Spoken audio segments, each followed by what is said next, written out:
10家汽车服务中心拥有米其林专业认证，全台超过100间门市，服务超过300万辆汽车。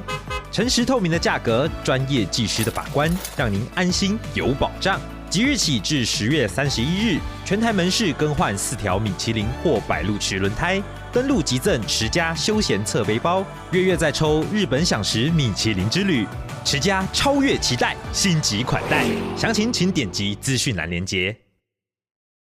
Hello and welcome to Taipei Banter. Today I am here with Gavin Taylor, a good friend of mine, and he's got something very interesting to share today. Or actually, we've got something very interesting to share today about work. Work in Asia, work in Taiwan, work in Japan. About French workers today, right? Yeah. So basically, our article that we're going to talk about today is called French Workers Get Right to Disconnect from Emails Out of Hours. And we found it on the BBC.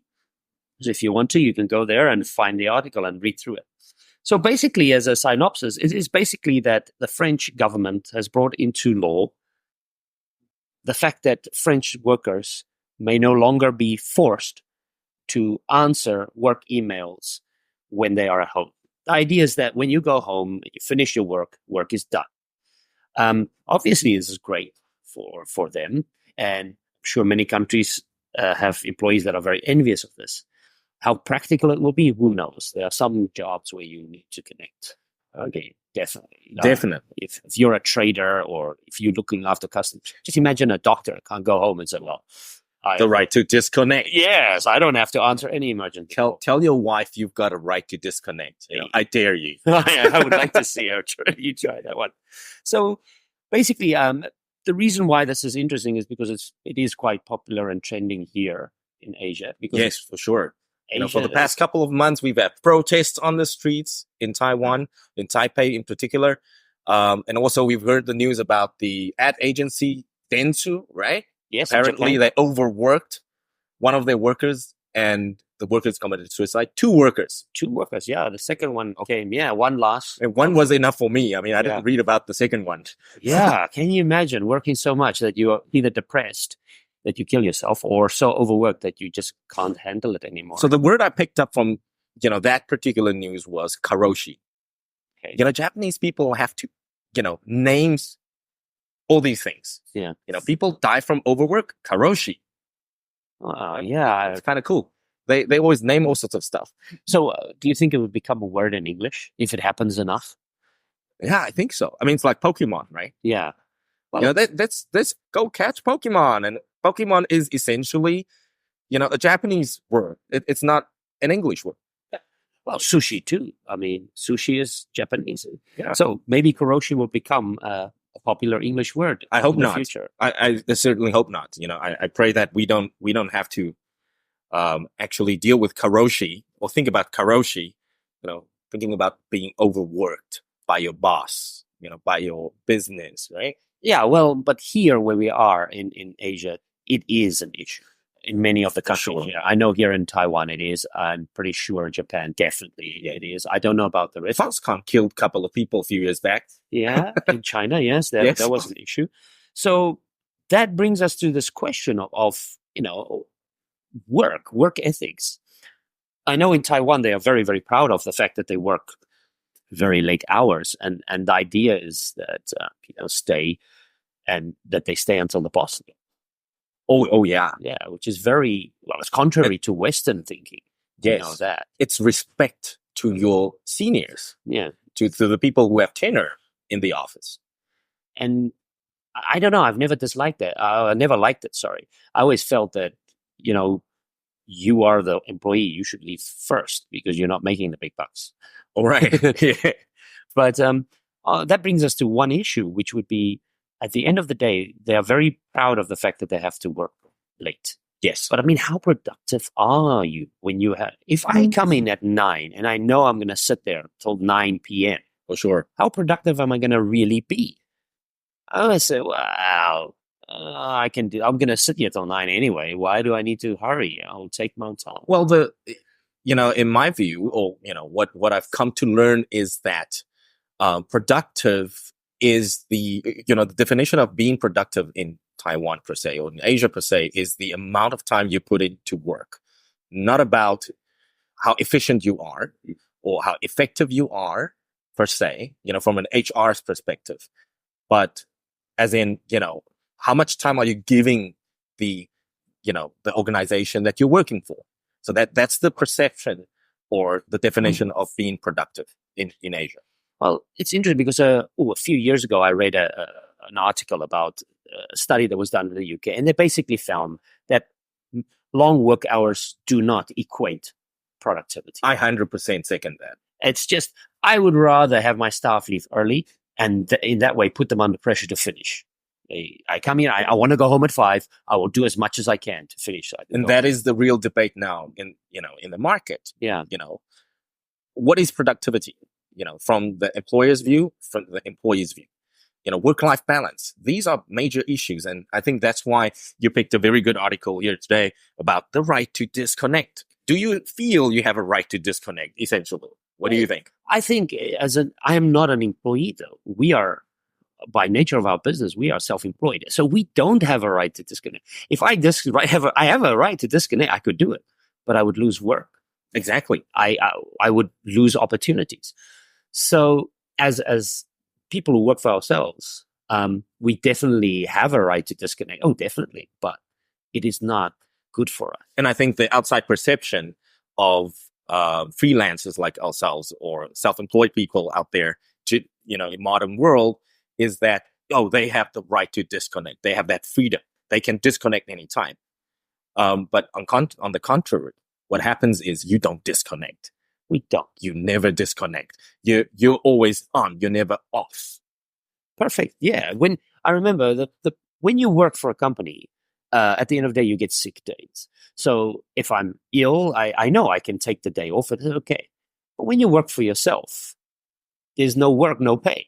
So sometimes you're feeling ill, but you end up, just basically going to work anyway, just because if you don't work, you don't get paid. I think we're just more self-aware about, where our work needs to be or how much work we need to put into work per se. Yeah. We need to be very aware of that instead of sitting in the office and,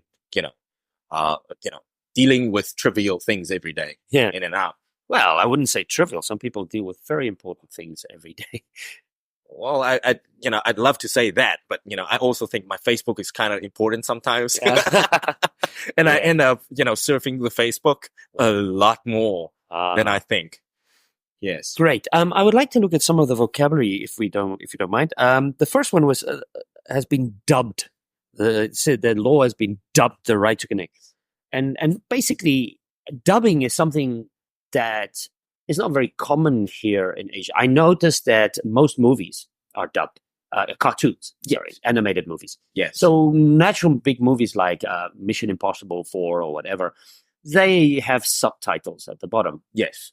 But it's only basically your cartoon movies where they actually dub the voices. They get voice actors to come and, do the movie basically into Chinese or Thai or whatever. So I'm assuming that's because of children. So that is the most common use of the word dubbing. But here, it actually just means named. It's been called. Yes. So that's pretty easy. Also known, alternatively, we can also call it also known as. Yeah. Right. This new law, maybe it has a big name, but AKA the right to disconnect. So AKA would mean also known as. Oh, okay. Great.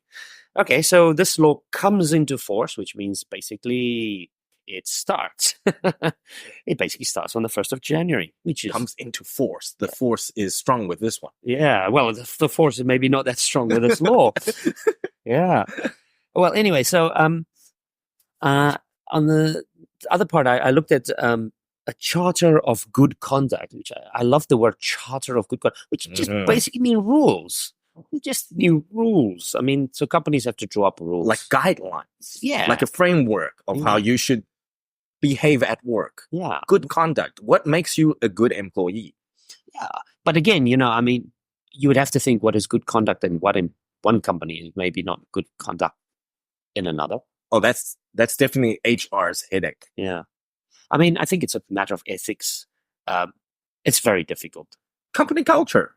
Yes. But also, modern companies because of public company system, or the public company system is driven by profit. Yes. It is driven by profit. Performance.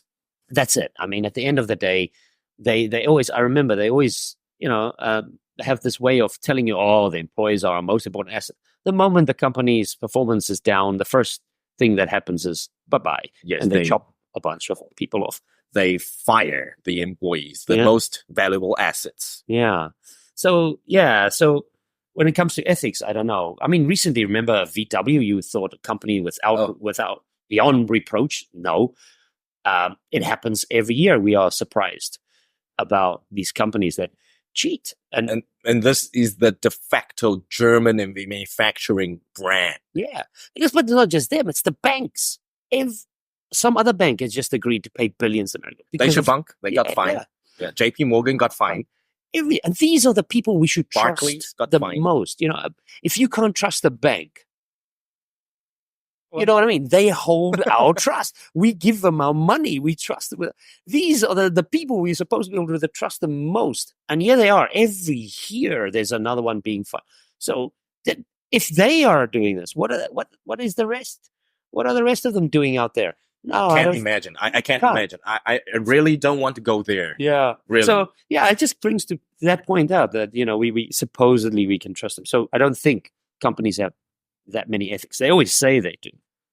But it's only once they get caught out that they then follow whatever ethics they said they would. Okay. So the other word I really liked was the word burnout. Oh, this was a hot topic, also I had with some of my students regarding, what exactly is burnout, or they've never heard about burnout, which I was very surprised because, again, it's the Asian culture of, like you devote yourself 100% to the organization. That's how you are loyal. That's how you are gauged in terms of performance.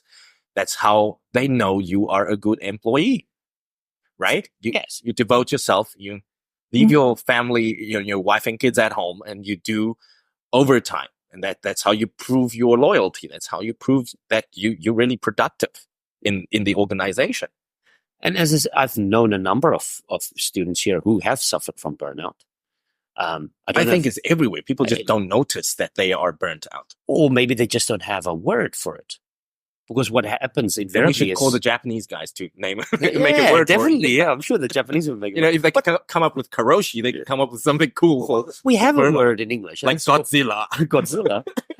But as I said, we have a word in English, and it is burnout. Yeah. And it's basically just what happens is somebody joins a company, they work super hard for a number of years, and then they can't do it anymore. They are physically ill, they become mentally unhappy, and in the end, they end up leaving, taking a break, and then starting it all over again. What I read up was one of the most common symptoms of burnout is depression. Oh, wow. Depression is like the beginning of a burnout. You feel very depressed. You're not motivated to go to work. You don't want to wake up, and go to work. You don't want to face work. You don't want to do any work. That's step one. Apparently it gets so bad, that one, like Japanese people, they sort of die and they kamikaze themselves in the organization. Oh, I read from the actual one with I keep forgetting the word Karoshi. Karoshi. Karoshi. Okay, so from this Karoshi incident, that 2 employees died in the company. The first one actually just died from overwork, from burnout, and the second one had depression from overtime and basically committed suicide. That's probably burnout. Yeah, right. Well, both led to it. I mean, so that is a definite. So definitely before there is the Karoshi part, there is burnout, which leads to Karoshi in the form of either actual death or suicide. Yes. So it's like your Pikachu eventually evolving into, a Raichu. It evolves. Oh, really? I have no idea. You watch too much Pokemon Go. Okay.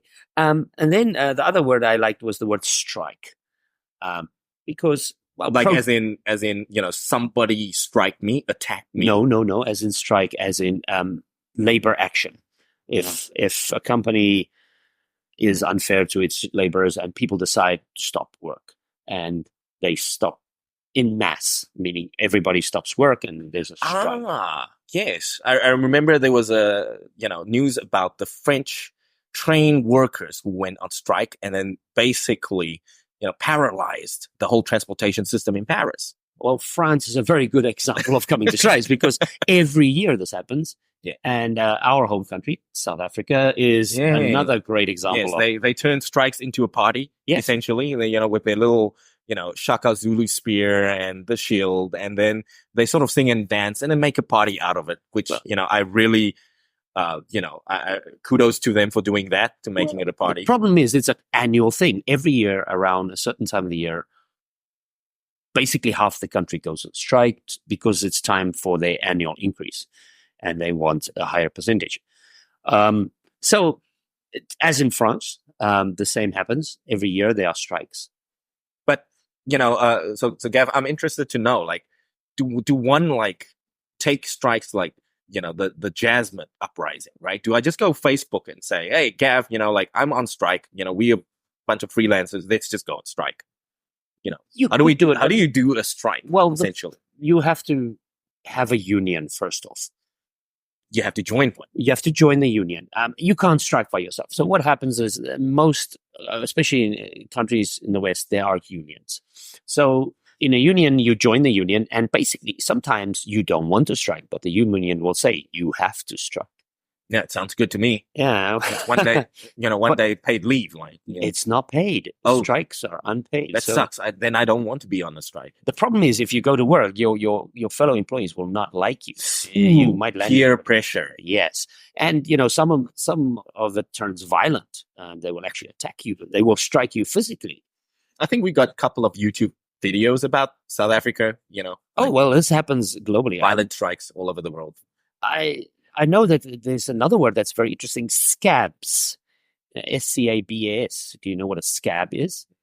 Well, No. Scabs can be two things. One, when you get a cut and it heals, it forms that brown. That's a scab. That's a scab. But scabs are also workers that are brought in to do the work while the employees are on strike. Oh, that's something new. So I didn't know sometimes that. companies bus in workers. So say, for instance, company A is having a strike. They can't manufacture their product. And so they fly. bus in. They bus in workers from another town or from another place. So if let's say if Taiwanese people go on strike at Foxconn or Acer or something, and then we can just fly Thai people. Yes, they bring in those Indonesians, guys and they bring them in to do the work. And those people are called scabs. Wow. Well, I dare Foxconn and Acer bring scabs along. I think well, no, it's not that will be, easy to bring in foreign workers here. Yeah. But sometimes some of the employees decide to actually go back to work because they can't afford to go on strike, and they are seen as turncoats or traders and scabs. They're also called scabs.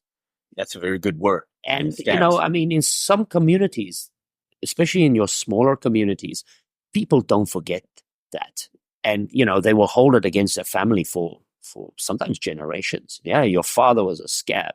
Ugh. Because in 1935, your Peer grandfather was pressure. a scab. It's community pressure from the community, So- essentially. That's why strikes can be very effective, but they can also bring a lot of violence and, unfortunately, bad side effects. But we must remember where it came from. It came from the fact that many years ago, about 100 or so years ago, employees had zero rights. And basically, they were abused. And so it is how the pendulum swings, from that extreme, it went to the other extreme where unions were formed and everybody went on Yes, strike. you And need to now- protect yourself. You organize yourself together, Yeah. right? So you can organize a strike, essentially, right? Yes. And so, it's just one of those things where we try and get the balance right between workers' rights and Fantastic. employees. So Gav, do you actually know? It says here in the article, France has a working week of 35 hours. Okay, since 2000. Wow. Do you know what is the legal hour work week in Taiwan? No idea. Okay. We were 45. We were 45-hour work weeks. And recently, the recent law passed. And apparently, we are down to 40. Okay, well, we're making progress. That's why we had such a big controversy over the 7-day holiday that we sort of had, like free, the extra 7 holidays, because the government forced the employers to give us the 5 hours back. Okay. But now it's another, controversial topic around, taking the holidays away again this week by replacing it with weekends off. Okay. So we have weekends off, but we don't have those extra holidays anymore. Well, I can't complain, I think, because I don't work those sort of hours. So for an office worker, obviously, yes, to your wife and kids, you have no right to disconnect. Yeah. You can't switch off. No chance whatsoever.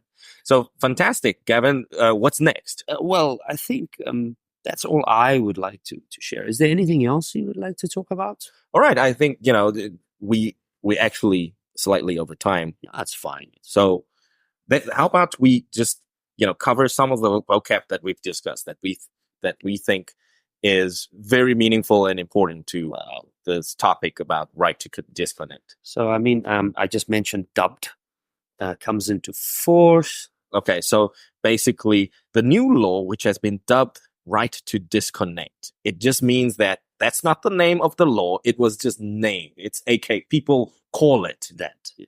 The right to disconnect. Probably I think law 25.3 sub-2 whatever. It's very odd. The no right to disconnect. It would be a French name. It'll be a French name. So I wonder if this right to disconnect would be actually a direct translation from the French. Yeah, that would be. I think that'll be something we can look at. Yeah.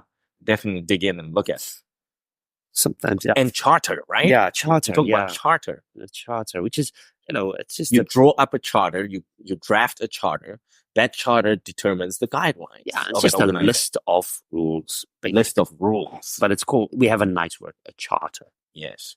And then I think burnout was the one I liked the most. Oh, yeah. Burnout leads to karoshi. Mm-hmm. Very good. And then protest. Oh, no, I didn't cover protest, but strikes. You mentioned the protest previously. Yeah. Yes. Strike. Strike is the word I liked. Very nice. So you don't want to work, you organize a strike. Yes. And with the union. Oh, yeah. The unions organize. And you go on strike. You go on strike. Or you strike. What are you doing tomorrow? I'm going on strike. Oh, that's nice. Very nice. I join you. Can have a picnic. No. It is. I got to join my union first. Yes. And so, yeah, actually a very difficult topic, strikes, because they are quite polarizing. And some people hate them and some people love them. If you want to be on TV, go on a strike. Oh, what about a hunger strike? What is a hunger strike? I don't know. I think people just try not to get fat in Taiwan. I think they go hungry. Some people, there were some famous people who would do hunger strikes. I think Gandhi did some. I'm not sure. Gandhi, yes. And basically it was the fact that you stop eating as a protest. Yes, a very peaceful type of protest. Yes, it happens in jail. So some people are in jail and they are protesting maybe against their sentencing or about something that happened, and they go on a hunger strike. Of course, in jail, what can happen is that the guards can actually force feed them. They can actually hook up a line. Force them to drink water, things like that. Just sustain them for the time being. To make sure they don't die. As a private person, if I went on a hunger strike tomorrow, nobody would know. I think I'd be dead before people thought, what happened to him? He lost so much weight. Wow, lucky guy. Yeah. So yes, so hunger strikes are only really effective if there's an audience, if there are actually people paying attention. Right. And it's a form of protest as well. Yes. Very peaceful kind. Yes. Except maybe to you, if you are in jail and they force feed you and they actually physically manhandle you and tie you down onto a bed and put a drip into you to keep you alive. I think that's what they do. Oh, that's what they do. Even with these peaceful strikes, they sort of, they talk to the family members and then they have the family members try and feed you and talk you out of it, out of the hunger strike. There you go. So, yeah, I think that's about it on that. So, John, is there anything in particular you want to share? No, I think that sounds very good. I think that's it for today. Yeah. Well, thanks, Gav. My pleasure. Have a great day. Yep.